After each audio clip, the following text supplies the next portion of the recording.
Përshëndetje shenja Luanit, kjo është panorama i interpretimit javor. Kjo javë për ju hapet me një ndjesi shprese dhe orientimit të brendshëm. Me kartën yjet.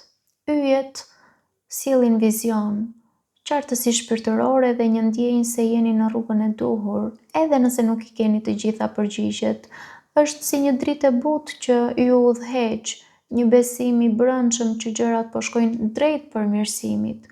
Kjo energji thellohet me kartën e hënës.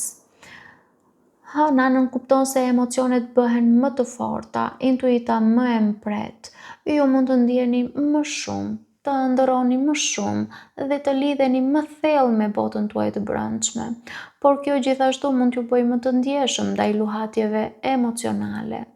Në këtë gjendje shfaqet karta e malit.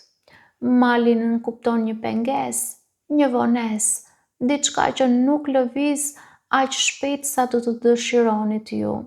Ju mund të ndjeni sikur përballeni me një mur, qoftë në komunikim, qoftë në ndjenja, apo në një situatë konkrete. Dhe kjo përforcohet nga karta e reve.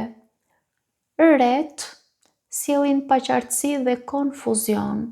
Një moment ku ju ndoshta mund të pyesni veten çfarë po ndodh realisht, por kjo mjegull nuk zgjat përgjithmonë, sepse kemi kartën e letrës. Dhe letra vjen si një çelës komunikimi. Një mesazh, një bisedë, një sqarim që ndihmon për të hedhur dritë mbi situatën. Fjalët bëhen ura që lidhin atë që ndjeni me atë që kuptoni. Dhe pikërisht këtu hapet zemra. Zemra sjell ndjenja të sinqerta, dashuri, përkushtim. Ju mund të përjetoni një afrim emocional, një ndjenjë të bukur që del në sipërfaqe pasi kalon konfuzioni. Është si një rikujtim i asaj që ka vërtet rëndësi. Java mbyllet me kartën e tërfilit. Dhe tërfili nënkupton një fat të vogël, një moment të lumtur, një surprizë të këndshme. Nuk është diçka e madhe, por është mjaftueshëm për t'ju bërë të buzëqeshni dhe për t'ju dhënë shpresë. Në prizëm Oracle kemi idejimi ose krijimi i ideve.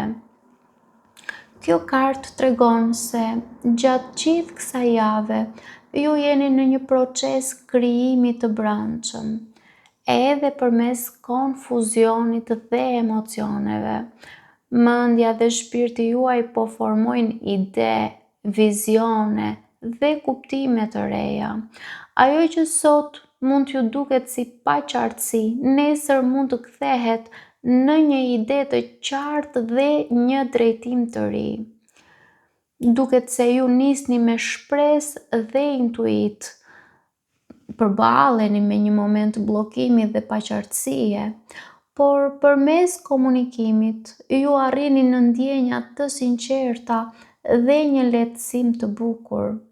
Nga kjo përvojë lind diçka e re, që mund të jetë një ide, një kuptim, një fillim i brendshëm, por më parë do t'ju duhet të kaloni përmes paqartësisë për të arritur te e vërteta e zemrës suaj. Paçim!